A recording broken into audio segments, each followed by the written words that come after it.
আর একবার আমন্ত্রণ সবাইকে যমুনা টেলিভিশনের ইলেকশন স্পেশাল ব্যালট বাক্স দেখছেন। আপনাদের সাথে আমি নুসরাত বৃষ্টি আছি, এর সাথে আরও 3 জন সহকর্মীও আছেন। 22 জানুয়ারি থেকে প্রচারণা উৎসব শুরু হয়েছিল, সেটি আজ সকালে শেষ হলো। নির্বাচন কমিশনের বিধি মোতাবেক 48 ঘন্টা আগেই গণসংযোগের ইতি টানতে হয়, আর সে অনুযায়ী সকাল 7:30টায় রাজনৈতিক দলগুলোর প্রচারণা শেষ হয়। ত্রয়োদশ জাতীয় সংসদ নির্বাচন এবং গণভোটের বাকি আছে আর মাত্র 2 দিন। সুষ্ঠু ভোট আয়োজনে দেশ জুড়ে নানা প্রস্তুতি চলছে। দেশের বিভিন্ন জেলা থেকে একেবারে উপজেলা পর্যায়ে ব্যালট পেপার পাঠানো হচ্ছে, থাকছে কড়া নিরাপত্তা। এর আগে ব্যালট বাক্স, সিল, অমোচনীয় কালিসহ অন্যান্য নির্বাচনী সরঞ্জাম পাঠানো হয়। সহকারী রিটার্নিং কর্মকর্তারা এসব সরঞ্জাম বুঝে নেন, আর আগামীকাল কেন্দ্রে কেন্দ্রে এগুলো পৌঁছাবে। সহকারী রিটার্নিং কর্মকর্তাদের কাছ থেকে এসব সরঞ্জাম বুঝে নেবেন প্রিজাইডিং এবং সহকারী প্রিজাইডিং অফিসাররা। এদিকে 3 পার্বত্য জেলার দুর্গম এলাকাগুলোতে হেলিকপ্টারের মাধ্যমে নির্বাচনী সামগ্রী পৌঁছানো হচ্ছে। দায়িত্বপ্রাপ্ত কর্মকর্তাদেরও হেলিকপ্টারে করেই পৌঁছে দেওয়া হচ্ছে। বৃহস্পতিবার 299 আসনে সকাল 7:30 থেকে শুরু হয়ে ভোট গ্রহণ চলবে বিকেল 4:30 পর্যন্ত।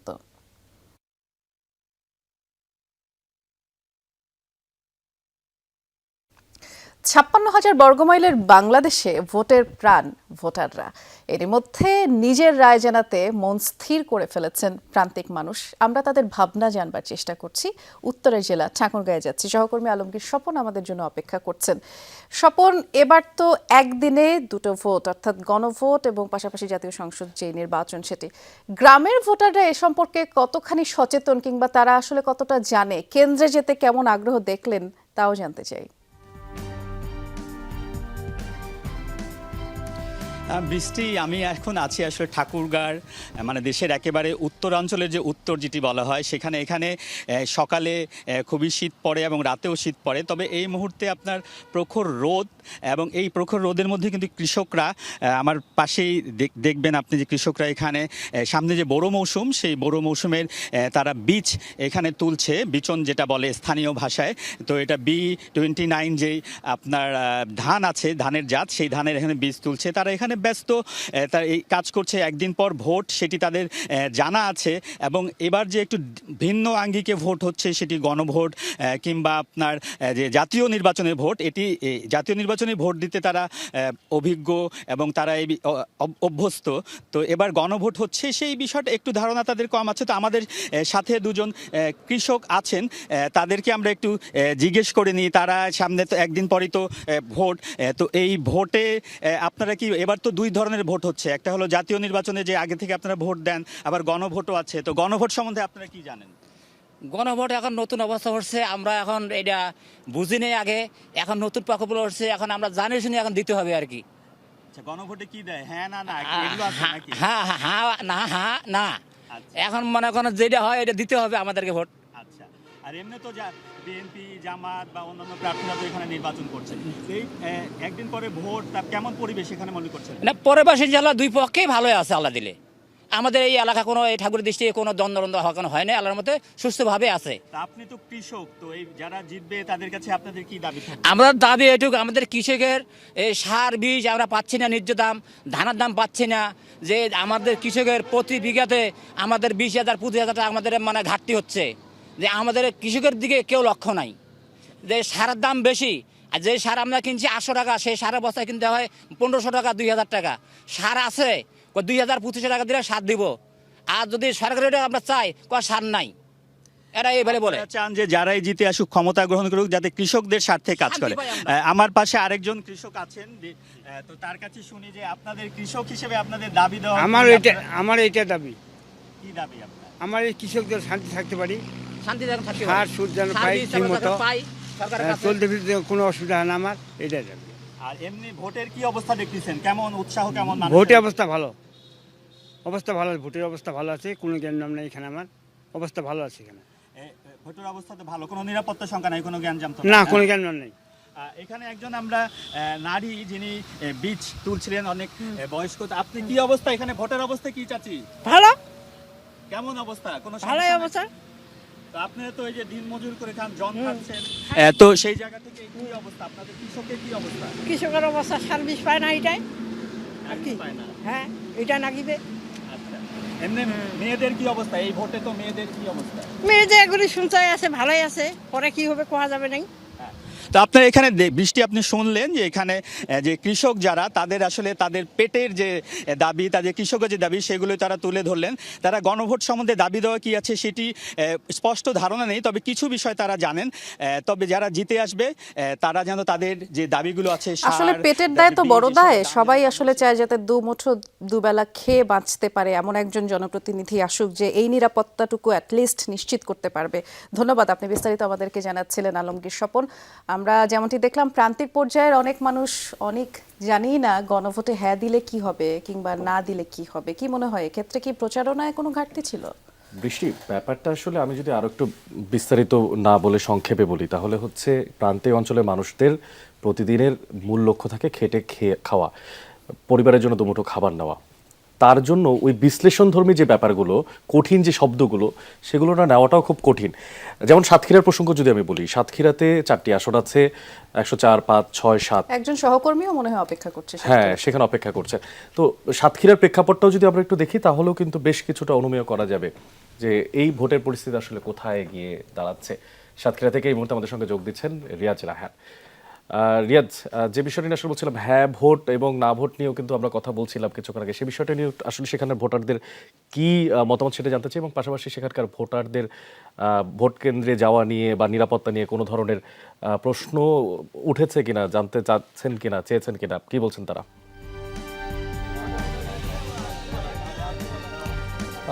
আমরা কথা বলছিলাম, আমরা আছি এখন মূলত সাতক্ষীরার শ্যামনগর, যেটি বাংলাদেশের সবচেয়ে বড় উপজেলা, এবং এখানে ভোটার সংখ্যা রয়েছে প্রায় 2,95,000-এর বেশি, এবং 95টি ভোট কেন্দ্র রয়েছে। আমরা এখন যেটি দেখতে পাচ্ছেন একেবারে সুন্দরবন সুন্দরবন এই যে উপজেলাটি শ্যামনগর, এখানে বেশিরভাগই নিম্ন আয়ের মানুষ এবং আরেকটি বিষয়, এখানে আপনি যে প্রসঙ্গগুলো এসেছেন সেগুলো তো আছি, পাশাপাশি ভিন্ন কিছু যদি বলি, সেখানে হচ্ছে ঠিক নদীর ওই পারে একটি খোলপেটে নদী, এখন যে ঘাটটি রয়েছে সেই ঘাটটি হচ্ছে তাদের যাতায়াতের মাধ্যমে, এবং দেখতে পাচ্ছেন নদীতে ওপার থেকে আসছে, ওপারে হচ্ছে গাবুরা, আমরা হয়তো একটু পরে যাবো সেখানে। সেই গাবুরাকে বলা হয় খোলপেটে নদীকে, যেমন চীনের হোয়াংহো নদীকে বলা হয় চীনের দুঃখ, তেমনি খোলপেটের নদী হচ্ছে আসলে গাবুরার দুঃখ, কারণ চারপাশ দিয়ে নদী বেষ্টিত এবং সেটি প্রতি বর্ষায় ভাঙে, এবং সে 50 থেকে 60,000 মানুষ সেখানে বসবাস করেন, এবং কি যে দুর্বিষহ এবং মানবেতর জীবন তাদের, সেটি আসলে এখানে অঞ্চলে যারা বসবাস করেন তারা ছাড়া এটি কেউ আসলে অনুমান করার কোনো সুযোগ নেই। তবে এবার তারা বলছেন যেহেতু নির্বাচন আসে এবং নির্বাচন যায়, জনপ্রতিনিধিরা নানা ধরনের আশ্বাস দেন, কিন্তু এবার তারা চান অন্তত যারা সংসদে যাবেন নতুন প্রেক্ষাপটে তারা অন্তত তাদের যে যাতায়াত ব্যবস্থা এবং ঘাট, ফেরি সহ, ব্রিজ সহ যেসব অসুবিধাগুলো রয়েছে সেই সমস্যাগুলো লাঘবে তারা কাজ করবেন, এবং তাদের জন্য তারা ভালো কিছু বয়ে নিয়ে আসবেন। তবে আর গণভোট যেটি বলছেন, যে গণভোটের বিষয়ে তাদের আশা রয়েছে, এবং তারা বলছেন যে তারা জানেন বিষয়টি, এবং হ্যাঁ না, যেহেতু আসলে ভোট কে কোথায় দেবেন সেটি আসলে বলেন না, তবে তারা ভোট কেন্দ্রে যাবেন, এবং উৎসাহ উদ্দীপনা আমরা কিন্তু দেখেছি যে তারা ভোট কেন্দ্রে যাবেন। কিছুক্ষণ আগেও আমরা জেলা প্রশাসক এখানে এসেছিলেন, শ্যামনগরের যারা প্রিজাইডিং কর্মকর্তা থাকবেন প্রায় 95টি কেন্দ্রে, তাদেরকে নিয়ে সভা করেছেন। তারা বলেছেন যে কোনো ধরনের শঙ্কা এখন পর্যন্ত নেই, এবং মাঠ পর্যায় থেকে ভোটারদের কোনো ধরনের অভিযোগ এখন পর্যন্ত নেই, বা শঙ্কা বা নিরাপত্তা নিয়ে কোনো ধরনের দুশ্চিন্তাও তারা দেখাননি। সাতক্ষীরা থেকে আমাদের সঙ্গে যুক্ত ছিলেন সহকর্মী রিয়াজ রায়হান, জানাচ্ছিলেন সেখানকার নির্বাচনে আসলে সবশেষ খবরাখবর। ভোটের এই উৎসব নির্বাচন ঘিরে কিন্তু টানা সরকারি ছুটি, তাই ঢাকা ছাড়ছেন নগরবাসী। তবে সড়কে পর্যাপ্ত যানবাহনের অভাবে বেশিরভাগ মানুষকে ভোগান্তিতে পড়তে হচ্ছে। সকাল থেকেই বাসের জন্য বিভিন্ন স্ট্যান্ডগুলোয় অপেক্ষা করতে দেখা যায় অফিসগামী মানুষদের। তারা বলেন 15 থেকে 20 মিনিট দাঁড়িয়ে থেকেও বাসে উঠতে পারছেন না। অনেকক্ষণ পর যে বাস আসে তাতে আগে থেকেই তিল ধারণের ঠাঁই থাকে না, তাই গন্তব্যে পৌঁছাতে দেরি হয়ে যাচ্ছে। অনেকে পায়ে হেঁটে রওনা দিয়েছেন, কেউ বা মোটরসাইকেল বা সিএনজি অটোরিকশায় বাড়তি ভাড়া গুনে অফিস যাচ্ছেন। তাদের দাবি বিআরটিসি বাস সংখ্যা বাড়ালে ভোগান্তি কিছুটা কমতো। এদিকে চালকরা বলছেন অনেক বাস দূরপাল্লার গন্তব্যের জন্য ছেড়ে গেছে। শহরে মানুষ কম থাকায় বাসও কম বের করা হয়েছে।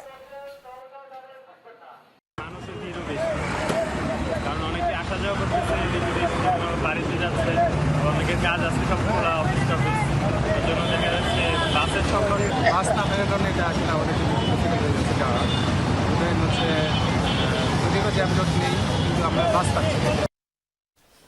দর্শক, যেমনটা আমরা কিছুক্ষণ আগেও জানিয়েছিলাম যে প্রশাসনের আশ্বাসে 1 ঘন্টা পর অবরোধ তুলে নিয়েছে পোশাক শ্রমিক ও ঘরমুখ যাত্রীরা।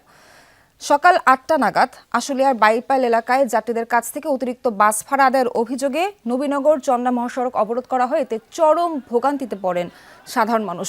অবরোধকারীরা জানান, ভোট দেওয়ার জন্য শ্রমিকরা কাজ শেষে নিজ নিজ গ্রামের বাড়িতে ফিরতে শুরু করেছেন। এই সুযোগে বাস চালক ও হেলপাররা যাত্রীদের কাছ থেকে দ্বিগুণ বা তার থেকে বেশি ভাড়া আদায় করছেন। অবিলম্বে অতিরিক্ত ভাড়া আদায় বন্ধ করে ন্যায্য ভাড়া কার্যকরের দাবি জানান তারা। পরে প্রশাসনের আশ্বাসে রাস্তা থেকে সরে যান তারা।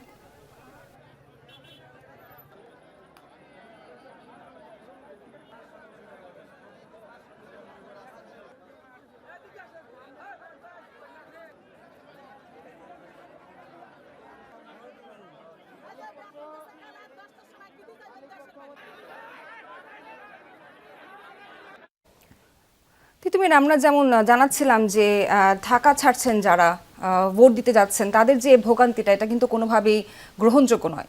একদমই তাই। তবে একই সঙ্গে কিন্তু তারা যে উদ্দেশ্য নিয়ে যাচ্ছেন, আমরা আশা করি সেই উদ্দেশ্যটা পূরণ হবে, ঠিকঠাক ভোটটা অন্তত দিতে পারবেন। সেসব আরও কিছু খবর জানবো। ঢাকা দক্ষিণের ভোটের প্রস্তুতি এবং সার্বিক পরিস্থিতি আসলে কি চলছে জানাতে যোগ দিচ্ছেন আমাদের সহকর্মী শাকিল হাসান। শাকিল, আপনার সঙ্গে আমরা এর আগেও যুক্ত হয়েছি, আপনি তখন রাস্তার খবর দিচ্ছিলেন। এই মুহূর্তে একটু জানতে চাইবো যে ঢাকার বাইরে তো সব নির্বাচনী ভোট কেন্দ্রগুলো প্রস্তুত হচ্ছে, ঢাকা দক্ষিণে আসলে যে সমস্ত নির্বাচনী কেন্দ্র সেগুলো ঘিরে নিরাপত্তা পরিস্থিতি নিয়ে কোনো বাড়তি অ্যালার্ট দেওয়া হয়েছে কিনা, এবং সাধারণ ভোটার যেটা আসলে মনে করা হয় যে ভোটার টার্ন আউট কেমন হতে পারে ভোট কেন্দ্রে, সেটার কোনো আভাস পাওয়া যাচ্ছে কিনা? ভোটের টার্ন আউটের ব্যাপারে আসলে প্রার্থী যারা, তারা কিন্তু একটি পদক্ষেপ নেন। সেটি এর আগের জাতীয় সংসদ নির্বাচনগুলোতে আমরা দেখেছি। সেটি হচ্ছে নির্বাচনের ক্ষেত্রে ভোটারদেরকে ভোট কেন্দ্রে নিয়ে যাওয়ার জন্য যদি উদ্যোগ থাকে, সেই উদ্যোগের জায়গা থেকে তারা যেটি কাজ করেন। যেমন আজকে আমি গতকাল থেকে দেখছিলাম কিন্তু রাজধানী ছাড়ছেন অসংখ্য মানুষ, অর্থাৎ ঢাকার বাইরের কেন্দ্রগুলোতে যে ভোটাররা রয়েছেন তারা কিন্তু সেখানে ভোট দেওয়াগুলোতে যে ভোটাররা রয়েছেন তারা কিন্তু সেখানে ভোট দেওয়ার জন্য তারা সেখানে যাচ্ছেন, এবং সেই ভোটগুলো তারা দেওয়ার জন্য সেই ভোটারদের বিভিন্ন এলাকায় তারা পাঠাচ্ছেন। অনেক ক্ষেত্রে প্রার্থীদের উদ্যোগেও সেটি করা হচ্ছে। এবং ঢাকার যেটি হয়, ঢাকার যেহেতু ওই দিন সরকারের ছুটি থাকবে, বেসরকারি প্রতিষ্ঠানগুলো ছুটি ঘোষণা করা হয়েছে, তারা যারা ভোটার রয়েছেন বিভিন্ন এলাকা, অর্থাৎ তিনি যদি যাত্রাবাড়ির বাসিন্দা হয়ে থাকেন, তিনি হয়তো খিলগাঁওয়ের ভোটার, তো তিনি কিন্তু নিজে উদ্যোগেই খিলগাঁতে এসে তার ভোটটি প্রয়োগ করবেন, এবং এর মধ্য দিয়ে তার গণতান্ত্রিক এক ধরনের যাত্রা শুরু হবে। আর আইন শৃঙ্খলা পরিস্থিতি বলতে গেলে সকাল থেকেই যেহেতু নির্বাচনী প্রচারণা ভোট থেকে সে বন্ধ হয়ে গেছে, এখন আর নির্বাচনী কোনো প্রচারণা আমি ঢাকা 6, 7, 10, 12 ঘুরেছি, কোনো ধরনের প্রচারণা আমি দেখতে পাইনি, এবং তারা আচরণবিধি মানছেন এমনটি দেখা গেছে। এখন শুধুমাত্র প্রার্থীরা তাদের এজেন্ট এবং তাদের নেতাকর্মীদের সঙ্গে তারা কৌশল নির্ধারণ করছেন এই ভোটারদের কীভাবে তারা কেন্দ্রে নিয়ে আসবেন এবং ভোটটি সম্পাদন করার জন্য সহায়তা করবেন, সেই বিষয় নিয়ে তারা এখন পদক্ষেপ নিচ্ছেন। তিতুমির, অসংখ্য ধন্যবাদ শাকিল। মালিবাগ থেকে যুক্ত হয়েছিলেন, জানাচ্ছিলেন আমাদের ঢাকা দক্ষিণের নির্বাচনের প্রস্তুতির খবর। বডি অন ক্যামেরার কথা বললো মাত্রই অনেক। এই নির্বাচনে বডি অন ক্যামেরা নিয়ে কিন্তু অনেক আগে থেকে বেশ কিছু প্রশ্ন উঠেছে। বিশেষ করে এই ক্যামেরা কেনা, সরবরাহ, মনিটরিং সম্পর্কে বাংলাদেশ পুলিশ কোনো ধারণা, মানে বিস্তারিত ধারণা বা ব্যাখ্যা সেটি এখন পর্যন্ত প্রকাশ করেনি। দেখা যাক আসলে নির্বাচনের দিন এই বডি অন ক্যামেরায় কি কি ধরা পড়ে কিংবা কতখানি কার্যকর হয়, সেটি অবশ্যই একটি দেখার বিষয়। এর পাশাপাশি যেমনটি দেখলেন যে ঢাকা সহ সমস্ত জায়গায় এখন কিন্তু নিরাপত্তা বেশ জোরদার করা হয়েছে, তল্লাশি চালানো হচ্ছে প্রত্যেকটি পয়েন্টে পয়েন্টে, মোড়ে মোড়ে। এমনকি সাদা পোশাকে পুলিশরাও আছে। আমরা দেখলাম যেমনটি যে মোটরসাইকেলে করে কিছু যাত্রী আসছিলেন যাদেরকে সন্দেহভাজন মনে হচ্ছে, তাদেরকেও তল্লাশি করে দেখছে। সন্দেহজনক কিছু হলে নিশ্চয়ই ব্যবস্থা নেওয়া হবে। এবং মোটরসাইকেলের প্রসঙ্গ যেহেতু আসলো, আজকে রাত 12টার পর থেকে নির্বাচন শেষ হওয়ার আগ পর্যন্ত রাস্তায় কিন্তু মোটরসাইকেল চলবে না। তো এই যে নানা ধরনের যে সমস্ত বাধা নিষেধগুলো করা হচ্ছে তা কিন্তু শান্তিপূর্ণভাবে আইন শৃঙ্খলা রক্ষাকারী বাহিনীদেরকে, যাতে করে তারা সঠিকভাবে নির্বাচনের যে দায়িত্বটা সেটা পালন করতে পারে, নিরাপদে থাকতে পারে, নির্বাচনটা আসলে যাতে সুষ্ঠু হয়। তবে ইসির যে স্টিকার, সেই সম্বলিত মোটরসাইকেল কিংবা ব্যক্তিগত গাড়ি সেটি আবার চলতে পারবে, সেটা আবার রেজিস্ট্রি করার একটা ব্যাপার আছে। এই সমস্ত উদ্বেগের মাঝে আমরা যে খবরও দিচ্ছিলাম, অস্ত্র উদ্ধার অভিযান চলছে, এটা কিন্তু একটা চিন্তার বিষয় যে গত ধরুন জুলাই আগস্টের পরে অনেক অস্ত্র কিন্তু লুট হয়েছে, সেগুলোর বেশিরভাগই উদ্ধার হয়নি গত 1.5 বছরও। তো এটাও আসলে নির্বাচনের আগে একটা কনসার্নের জায়গা। এবং সেই জায়গা থেকে বৃষ্টির যে একটা মন্তব্য আমি কিছুক্ষণ আগে থেকে, যে গণভোটের যে প্রসঙ্গটা ছিল, যে রুরাল পর্যায়ে গণভোটটা জানে কিনা। আমি একটা ছোট সমীক্ষা বলতে পারি, একটা গল্প বলতে পারি। গল্পটা হচ্ছে বরিশাল 3 আসনের গল্প। সেখানে দুটো উপজেলা, মুলাদী উপজেলা, তার পাশে বাবুগঞ্জ উপজেলা। একমাত্র মুলাদী গঞ্জ উপজেলা বা মুলাদী উপজেলাতে নদীর সংখ্যা দুটো, একটা হচ্ছে আড়িয়াল খা আর একটা হচ্ছে জয়ন্তী নদী। সেখানে নদীর সংখ্যা যদি চিন্তা করি, 261 কিলোমিটার এই পথে বেশিরভাগই নদী, শুধু 25% মানুষ থাকেন সেখানে। এই মানুষগুলো আসলে সাধারণভাবে, যেহেতু ব্রিজ নেই, যোগাযোগের জন্য এখনো নৌকা ব্যবহার করতে হচ্ছে, যাতায়াত ব্যবস্থা ভঙ্গুর, সে কিভাবে আসলে এই গণভোটের ব্যাপারে যে তথ্যগুলো সেগুলো জানবে? কারণ নাগরিক অনেক সুবিধা থেকে সে কিন্তু বঞ্চিত। ইন্টারনেট গণভোটে হ্যাঁ হলে কি হতে পারে, না হলে কি হতে পারে, সেই ব্যাপারেও তো অনেক কনফিউশন আছে থাকতে পারে ভোটারদের মাঝখানে। আমরা একটু এবার ওনারা যে প্রসঙ্গগুলো সেগুলো নিয়ে কথা বলতে চাই। বিশেষ করে সকাল 7:30টায় শেষ হলো ত্রয়োদশ জাতীয় সংসদ নির্বাচনের প্রচার গণসংযোগ। নির্বাচিত হলে সবার জন্য নিরাপদ রাষ্ট্র গড়ার অঙ্গীকারের মধ্য দিয়ে নির্বাচনের প্রচার শেষ করেছেন বিএনপি চেয়ারম্যান তারেক রহমান। আর শেষ দিনের প্রচারে তিনি বললেন, বিএনপি ছাড়া এই মুহূর্তে দেশ চালানোর অভিজ্ঞতা যেমন কারণ নেই, তেমনি রাষ্ট্র গঠনেও অন্য দলের তেমন কোনো কর্মসূচি নেই। দলের পক্ষে জনরায়ের অনুরোধ করে বিএনপি চেয়ারম্যান বলেন, স্বাধীনতা, সার্বভৌমত্ব ও মানুষের ভাগ্য পরিবর্তনের প্রতীক ধানের শেষ। রাজধানীর লালবাগে জনসভার মাধ্যমে শেষ করলেন নির্বাচনী প্রচার। বাসায় ফেরার পথে বাবা মায়ের কবর জিয়ারত করেন তারেক রহমান। মেগা প্রজেক্টের নামে আমরা দুর্নীতি দেখেছি, মেগা দুর্নীতি। দেশ থেকে বছরে $16 বিলিয়ন পাচার হয়ে গিয়েছে, কিন্তু জনগণের স্বাস্থ্য সেবা বৃদ্ধি করার জন্য যে হাসপাতালের সুযোগ সুবিধা বৃদ্ধি হবে, সেই কাজটি হয়নি জনগণের জন্য। আগামী নির্বাচনে ধানের শীষ সরকার গঠন করার সাথে সাথে দ্রুততার সাথে প্রত্যেক এলাকায় আমরা জলাবদ্ধতা সমস্যার সমাধানের কাজে হাত দিব। শক্তি প্রদর্শন করে কেউ ভোট কেন্দ্র দখলের চেষ্টা করলে কঠোরভাবে প্রতিহতের হুঁশিয়ারি দিয়েছেন জামায়াতে আমির ডাক্তার শফিকুর রহমান। এখন থেকেই পাহারা নজরদারি শুরুর নির্দেশ দেন তিনি। বলেন, কোনো জালিয়াত, ভোটচোর, অবৈধ ইঞ্জিনিয়ার যেন জনগণের ভাগ্য নিয়ে খেলতে না পারে। বিজয়ের মালা গলায় পরিয়ে ফিরে ঘরে ফেরার আহ্বান জানান তিনি। প্রচারের শেষ দিন ঢাকার বিভিন্ন আসনের জনসভায় তিনি এসব কথা বলেন। 11 দলীয় ঐক্যের নেতারাও নির্বাচন নিয়ে ষড়যন্ত্রকারীদের সতর্ক করেন। যারা অতীতেই বিভাজন করেছে তারাই অন্যদের সবচেয়ে বেশি সর্বনাশ করেছে। আমরা এই গণদুষ্মনদেরকে রুখে দেব। আমরা সবাই মিলেমিশে সৌহার্দ্য, সম্প্রীতি, ভ্রাতৃত্বের ভিতরে ইনশাআল্লাহ একটা ঐক্যবদ্ধ বাংলাদেশ গড়ে তুলতে চাই। এই বাংলাদেশকে আর কাউকে বিভক্ত করতে দেওয়া হবে না ইনশাআল্লাহ। তিতুমির মুলাদী উপজেলা নিয়ে যেমনটা বলছিলাম, গণভোটের প্রসঙ্গ ছিল, আমি একটু সংযুক্ত করি। তারা আসলে সেখানে চায় উন্নতি, তারা চায় যে তাদের যোগাযোগ ব্যবস্থা এবং অন্যান্য সবকিছু উন্নতি হোক। গণভোট অবশ্যই গুরুত্বপূর্ণ তাদের কাছে, কিন্তু যে ক্ষমতায় আসলে তাদের এই যোগাযোগ ব্যবস্থাটা আরো বেশি উন্নত হবে, তারা সেই দিকে আরো বেশি ফোকাস হচ্ছে। গণভোটের মেসেজটা তাদের কাছে সঠিকভাবে পৌঁছাচ্ছে কিনা, এটা নিয়ে কিন্তু প্রশ্ন থাকে। আপনার কি মনে হয়? একদমই তাই, কোনো সন্দেহ নেই। কারণ হচ্ছে যে প্রথমত গণভোটের চেয়ে আসলে মানুষ, আপনি যেটা বলেন ওটাতেই ফোকাস, এবং গণভোট একটা নতুন কনসেপ্ট কিন্তু অনেকের জন্য, হয়তো জীবনে প্রথমবার দিতে যাবেন, এবং তারা ঠিক কেন হ্যাঁ দেবেন, কেন না দেবেন, এই বিষয়গুলো আসলে পরিষ্কার হবার খুব বেশি সুযোগ তারা পাননি। এবং আমরা যাদেরকে নিয়ে কথা বলছি, অর্থাৎ ভোটার, 12,77,00,000-এর উপর ভোটার রয়েছে এবার, যারা নির্বাচনে, ত্রয়োদশ সংসদ নির্বাচনে নিজেদের ভোটাধিকার প্রয়োগ করবেন। 42,000 ভোট কেন্দ্র, ফলে বিশাল কর্মযজ্ঞ নিয়ে ব্যস্ত নির্বাচন কমিশন, এবং এই আসন্ন নির্বাচন ঘিরে রিটার্নিং কর্মকর্তা কার্যালয়ের কার্যক্রম একটু আপনাদের জানাতে চাই। এই মুহূর্তে রাজধানীর সেগুনবাগিচা থেকে যোগ দিচ্ছেন সহকর্মী হাসান মিসবা। মিসবা, নির্বাচন ঘিরে এই মুহূর্তে যেটি ব্যস্ততা আমরা শুনছিলাম, যে ব্যালট বাক্স যাবে, অমোচনীয় কালি এবং অন্যান্য অনেক কিছু এর মধ্যে চলে গিয়েছে, এই পুরো বিষয়টা সমন্বয় করার একটা ব্যাপার আছে। সব মিলে আসলে এই মুহূর্তের মেইন ফোকাসটা কিসে রাখছেন নির্বাচনী কর্মকর্তারা, একটু বলবেন? এই মুহূর্তে রিটার্নিং কর্মকর্তার কার্যালয়ের যে মূল ফোকাস, সেটি হচ্ছে যে সুষ্ঠু, সুন্দরভাবে নির্বাচনের পুরো আয়োজনটি করা। ঢাকার 13টি আসনের দায়িত্ব এই রিটার্নিং কর্মকর্তার কার্যালয়ে আছে। মূলত এর আগেই ব্যালট বক্স সহ ব্যালট পেপার, অমোচনীয় কালি এবং অন্যান্য যে সরঞ্জাম আছে নির্বাচনের, সেগুলো পাঠানো হয়ে গেছে। এই মুহূর্তে আসলে সার্বিক প্রস্তুতি দেখা হচ্ছে।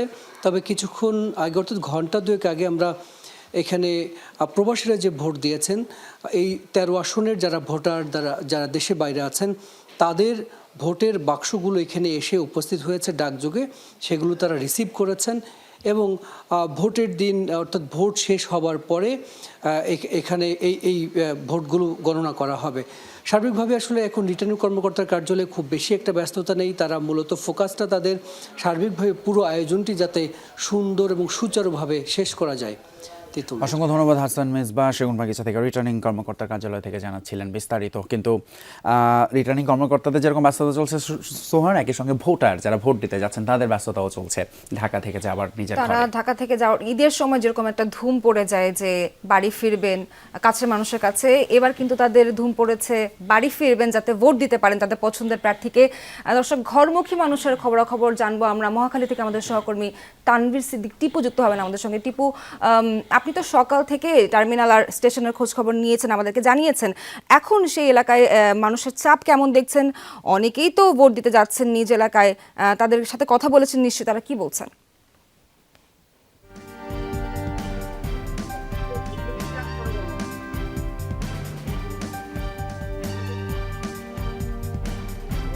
টিপু নিশ্চয়ই শুনতে পাচ্ছেন।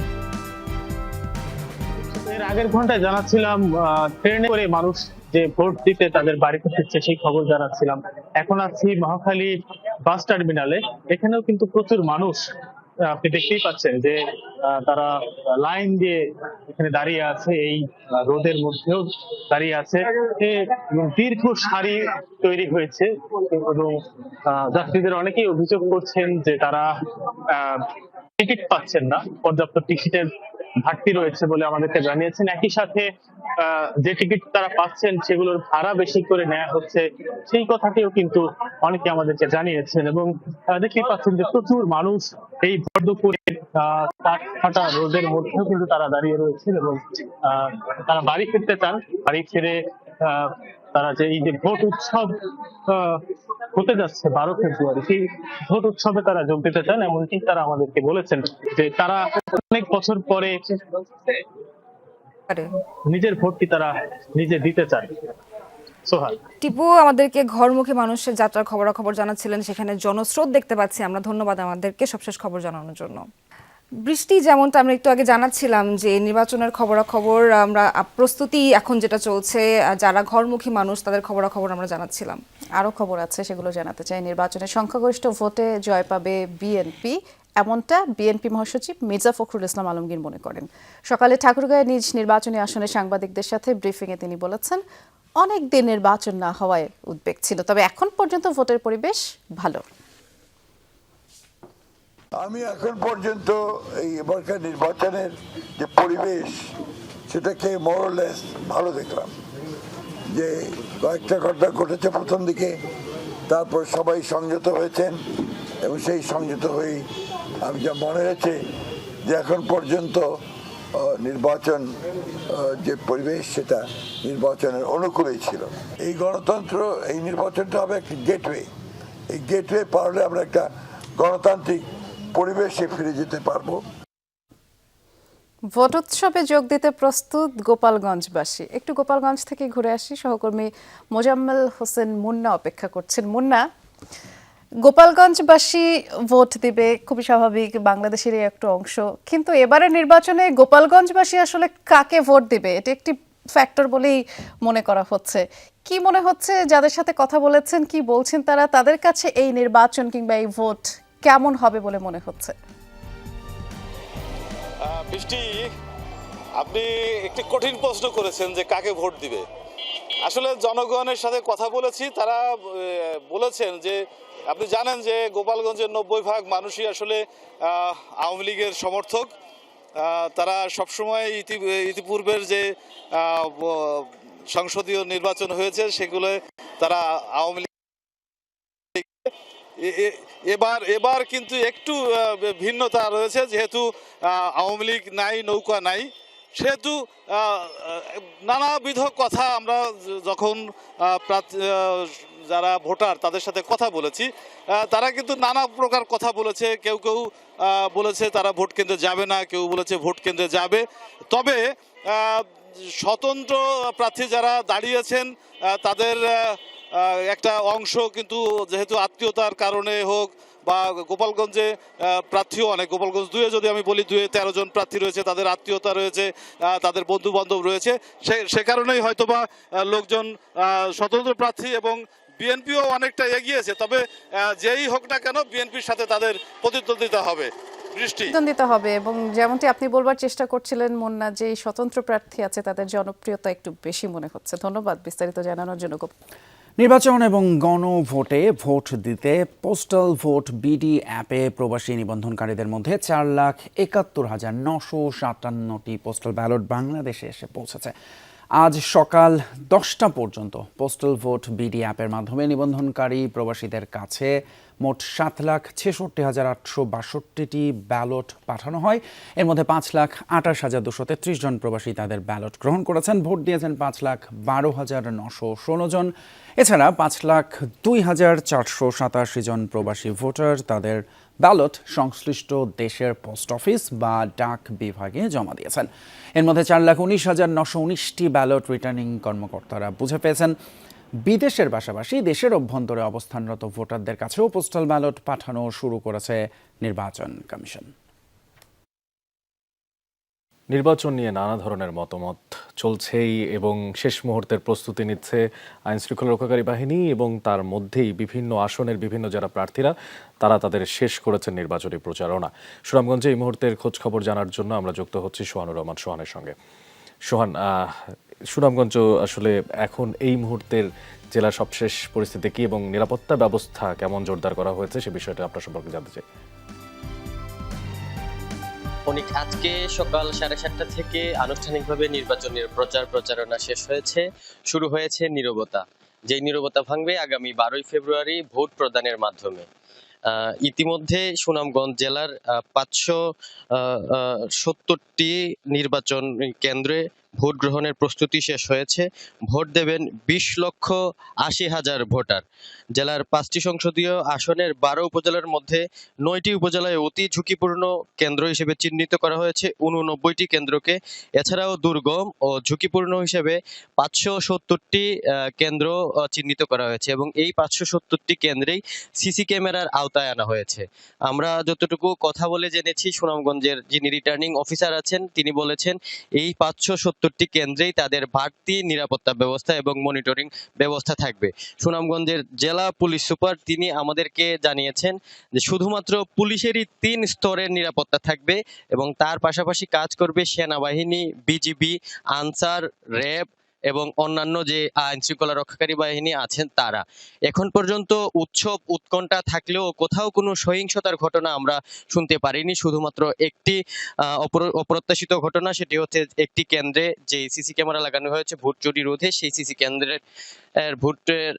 কেন্দ্রই চুরি হয়ে গেছে। তো সার্বিক পরিস্থিতি এখনো সুনামগঞ্জে সুন্দর এবং সুষ্ঠু আছে। সোহানুর যুক্ত ছিলেন সুনামগঞ্জ থেকে এবং জানাচ্ছিলেন সেখানকার নির্বাচনের সবশেষ অবস্থা।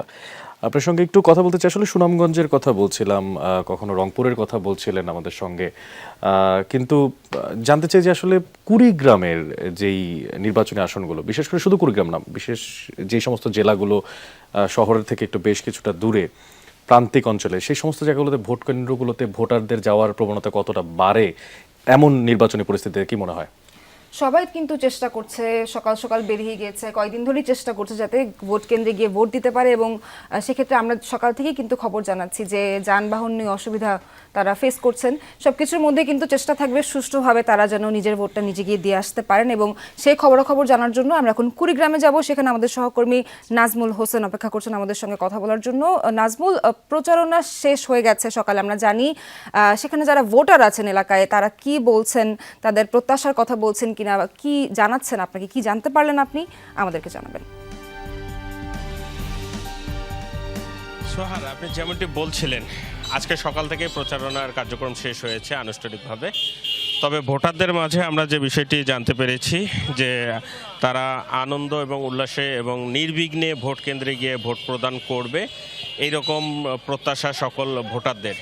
আর প্রশাসনের পক্ষ থেকে ইতিমধ্যে প্রিজাইডিং, সহকারী প্রিজাইডিং, পোলিং তাদের নিয়োগ সেটার কাজ সম্পন্ন হয়েছে। তারা কেন্দ্রগুলোতে তাদের দায়িত্ব, নির্ধারিত দায়িত্বগুলো সম্পর্কে অবগত হয়েছে। আমরা আজকে আনসার ভিটিপির প্রশিক্ষণ জানতে পারলাম এবং তারা নিজ নিজ ভোট কেন্দ্রে যাওয়ার প্রস্তুতি নিচ্ছে এবং তারা ইতিমধ্যে ট্রেনিং শেষ করে সেই কেন্দ্রগুলোতে যাওয়া শুরু করেছে।